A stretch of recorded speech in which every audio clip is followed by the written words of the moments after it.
American pride is on the decline. Is Trump trying to deport American citizens? And Democrats hate the filibuster until they don't. And more on this week's America Uncovered headlines. Welcome to America Uncovered. I'm Chris Chappell. Happy post-4th of July, everybody. Yeah, Independence Day, American spirit. What an appropriate time to mention that, according to a new Gallup poll, American pride has slipped to a new low. Wow. Was this survey given to dogs on the 4th? Oh, the little loud yappy dog suddenly doesn't like loud noises. Only 58% of those polled said they were extremely or very proud to be an American, down 9 points from last year. This is driven by steep declines in pride among Democrats and independents, since Republican pride went up. But I choose to look on the bright side. This could be a good thing, since pride is one of the 7 deadly sins. Though if America had to decrease one of those, I think I'd prefer it be gluttony. Although, rooting for an American to win Nathan's hot dog eating competition is probably the quickest way to bring back pride in America. You're a national treasure, Joey Chestnut. USA! USA. Hey, speaking of fireworks, how's World War III going? What's that, Shelley? What? It didn't happen?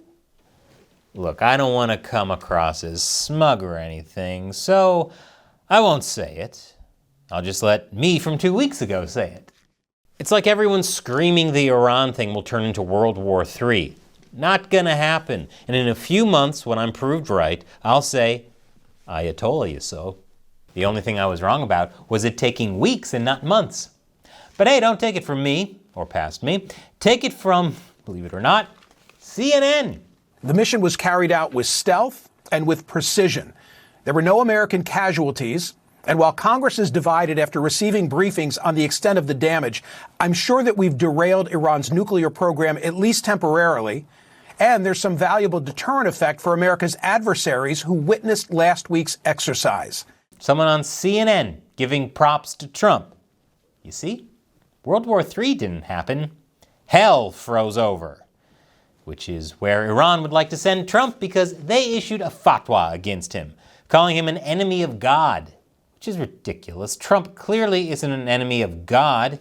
He's on God's marketing team, advertising that God bless the USA Bible, the only Bible endorsed by the 45th and 47th President of the United States, and whose website links to a place where you can get Trump guitars, because nothing embodies the defiant spirit of rock and roll more than officially licensed merchandise from the head of the government.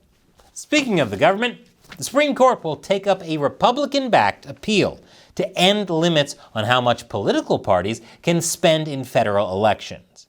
Wait, there are limits on how much political parties can spend in federal elections? Well, yes, there are.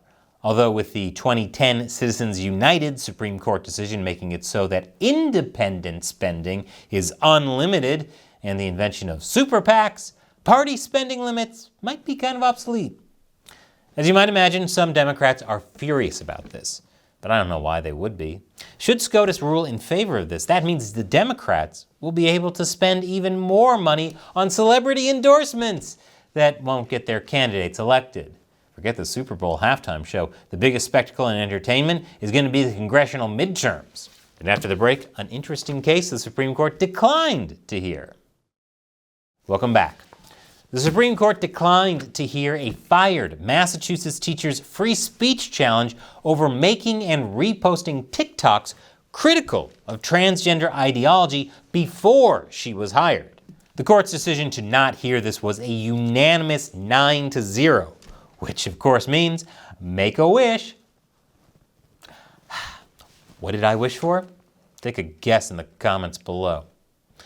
The justices said they declined to hear this case because there's an established balancing test, which weighs preservation of free speech versus harm that it could cause. In this case, the lower court that ruled against the teacher said that although she made those posts before she was hired, the nature of them could be controversial and distracting in the teaching and learning environment. So she was and still is allowed to say those things online, but schools aren't obligated to keep her employed. It's kind of like hiring Kanye to DJ bar mitzvah. We know you said those things before the gig. We just think it'd be easier to go with someone else.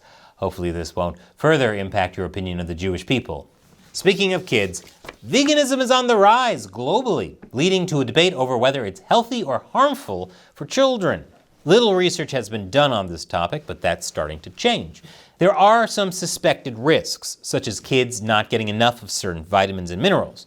There are, though, some suspected benefits, such as increased heart health and decreased risk of diabetes. And of course, being a vegan could help with speech development. Vegan kids might start talking even sooner since, like other vegans, they just can't shut up about being vegan. Something else people just can't seem to stop talking about: immigration. You may have seen headlines saying that Trump's Justice Department issued a directive to strip naturalized Americans of their citizenship over criminal offenses. And as we all know, headlines tell you the entire story, and you don't need to read a single letter past them to figure out what's really going on. If only. Maybe that's what I should have wished for. So what exactly is going on? The directive was to create a new office that would investigate naturalized foreign-born citizens who lied on their naturalization forms, specifically about previous convictions for violent crimes. So, yeah, a little different than throwing American citizens you don't like into an El Salvadorian mega prison for jaywalking. Could this be a slippery slope that leads to deportations of American citizens over, pardon the pun, trumped-up charges? Maybe, but that's because anything can be a slippery slope if the buttery oils of corruption are applied to it. And speaking of the buttery oils of corruption, Congress. And the ongoing saga of the big, beautiful bill, which I covered just the other day. Here's a quick recap and update. The spending bill was passed by the Senate after lots of negotiating through a record-breaking Voterama. Voteramas are a procedure in the Senate that allows proposals for an unlimited number of amendments on budget-related matters that are then quickly debated and voted on in rapid succession. Voterama also sounds like the world's lamest theme park. Forget laser tag, Timmy. We're holding your birthday party at Voterama. Get ready to debate eligibility for tax exemptions. The final vote was 51-50, with Vice President J.D. Vance casting the tie-breaking vote. Republican Senators Rand Paul, Susan Collins, and Tom Tillis joined Democrats in voting against the BBB. Tillis, meanwhile, also announced he wouldn't run for re-election as Trump threatened to primary him over his opposition to the bill. I'm telling the president that you have been misinformed. You supporting the Senate mark will hurt people who are eligible and qualified for Medicaid. Whether or not you agree with Tillis' assessment or Trump's antagonistic reaction to anyone who opposes him, can we all come together as a nation and collectively agree that bolo ties need to make a comeback? That thing is glorious. It's like a belt buckle for your Adam's apple. The bill was then sent back to the House since so many changes had been made. And House Republicans weren't happy with many of these changes. House Republicans were then expected to pass the BBB in time for Trump's July 4th deadline. And they would have gotten away with it too if it weren't for those filibustering Democrats. House Minority Leader Hakeem Jeffries stalled the vote by speaking for several hours, even announcing Democrats would fight back with their own plan. After Project 2025 comes Project 2026. And you will have an opportunity to end this national nightmare. Because if anyone knows how to come together and form a winning plan, it's Democrats. But despite his own past objection to the filibuster, Jeffries used it effectively, successfully stopping, what's that, Shelley? The House passed the big, beautiful bill and it went to Trump's desk before July 4th. So that speech was just a long, meandering show that ultimately went nowhere. So like Lost. Now we'll have to wait and see if this bill will create a lot of new revenue or a massive addition to the deficit, and if any American citizens will lose their health care. But just in case you are at risk of losing your health care, maybe don't enter any hot dog eating competitions and leave it to pros like Joey Chestnut, USA! Now before you go, be sure to check out this other episode of America Uncovered recommended by the algorithm. The algorithm knows your most secret desires. And as always, support America Uncovered and screw YouTube by subscribing to our new website, americauncovered.tv. Once again, I'm Chris Chappell. Thank you for watching America Uncovered.